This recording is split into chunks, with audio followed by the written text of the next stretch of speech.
हमारी सभी यूक्रेन से लौटे हुए मेडिकल छात्रों की एक ही मांग है कि हमें भारत के मेडिकल कॉलेजेस में दाखिला दिलाया जाए, ताकि हमारी जो पढ़ाई आधी छूट गई है, बीच में लटक गई है, पता नहीं हमारा अब क्या होगा, उसका आश्वासन मिले और हमारी पढ़ाई पूरी हो पाए। हमारा ये मांग बहुत ही वैलिड इसलिए भी है क्योंकि अब हमारे पास कोई ऑप्शन नहीं है और हम बीच में छोड़ के कहीं जा भी नहीं सकते, कुछ और कर भी नहीं सकते।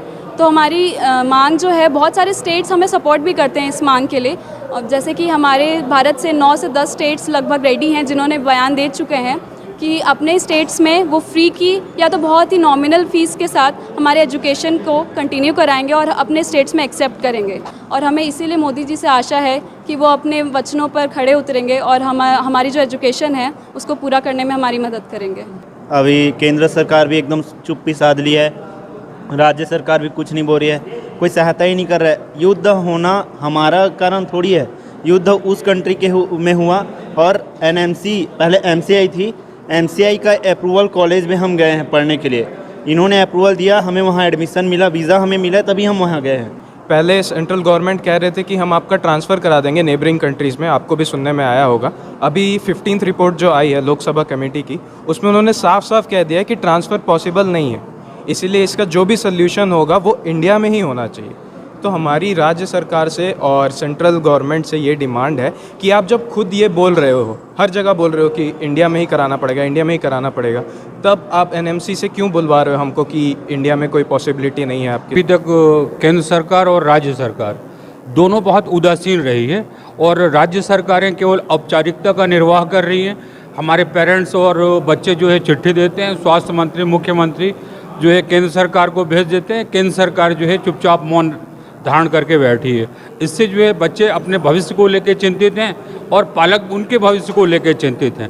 सुनील पुरोहित, मेंबर कोरबा छत्तीसगढ़। 207 बच्चे सर छत्तीसगढ़ के वापस यूक्रेन में अपनी अधूरी पढ़ाई छोड़कर आए। हमारी और पर्सनली मेरी प्रदेश के मुखिया माननीय भूपेश बघेल जी से प्रार्थना है, 6 महीना होने के करीब है सर, एक पत्र सर आप केंद्रीय स्वास्थ्य मंत्री एवं एक पत्र प्रधानमंत्री को लिखें कि छत्तीसगढ़ अपने 11 मेडिकल कॉलेजेस में एडमिशन अपने बच्चों को करने में सक्षम है। ये कार्य मुख्यमंत्री जी संवेदनशीलता का परिचय देते हुए इन बच्चों के लिए लिखे साहब, ये बहुत अत्यंत ज़रूरी है बच्चों के भविष्य के लिए, यही मेरी उनसे मांग है। चंद्रपुर से हूँ। मेरा बेटा यूक्रेन में पढ़ रहा था और वार की स्थिति में वापस आया है। अभी यूक्रेन में अभी भी वार की स्थिति बनी हुई है, वापस बच्चों को जाना वहाँ पर संभव नहीं है। अभी हम लोग बहुत परेशानी में हैं, बहुत टेंशन में हैं। बहुत सारे देशों ने जो यूक्रेन से वापस लौटे थे अपने अपने देश में उसको कमोडेट कर दी गया है। पता नहीं हमारी भारत सरकार ने अपने बच्चों को अपने ही देश में पढ़ाने में इतना निर्णय लेने में इतना देरी क्यों कर रहा है। अभी 1 सितंबर से नया सेशन चालू हो रहा है और यूक्रेन हम बच्चों को भेज नहीं सकते, आज की स्थिति ऐसी है, और ऑनलाइन से मेडिकल पढ़ाई संभव नहीं है। पता नहीं, हमको समझ में नहीं आता कि हमारी सरकार ने इस निर्णय लेने में इतना देरी क्यों कर रहा है।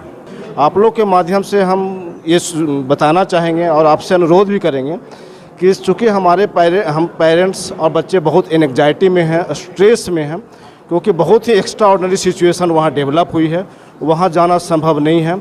इसमें पैसा लोअर मिडिल इनकम का तो है ही, उसके साथ साथ सबसे बड़ी बात है समय। कोई बच्चे 2nd में हैं, 3rd में है, 4th में है, अब उनकी नई कैरियर